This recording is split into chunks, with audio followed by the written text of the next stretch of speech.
Last week, the city of Austin reached a tentative new contract for police officers, which includes a pay raise and some new rules on transparency. City Council will vote on the contract on October 10th. Jeremy Portnoy from OpenTheBooks.com joins us now. Good morning, Jeremy.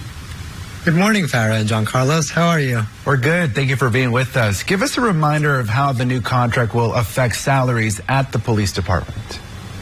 Well, I know your team already reported this contract is going to give a 28% salary raise over the next 5 years. So that starts with a $2,000 bonus as soon as it takes effect.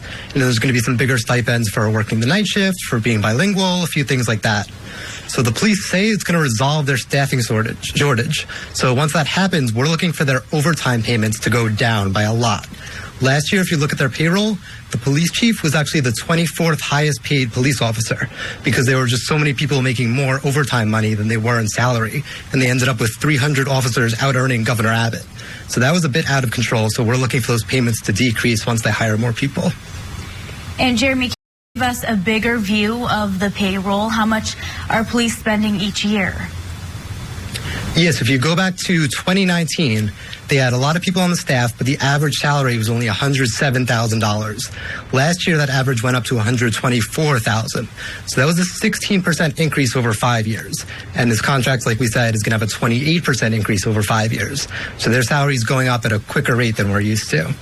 The new contract would also force records on police misconduct to be released under the new Texas Public Information Act. How has Open the Books reacted to that news? I mean, it's definitely a positive. Anything that forces transparency is a good thing. But that rule in itself isn't enough because their open record staff, we've had some problems there this year. First, we filed a request for all letters of clemency they had drafted for police officers.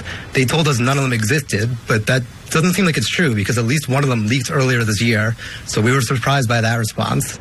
Then we requested the contract for their new police chief, Lisa Davis. It's been 2 months. They still haven't sent us that contract. Other city agencies, it usually only takes them a few days. So that's a small sample size, but we're definitely going to be keeping tabs on them to make sure they follow these transparency rules.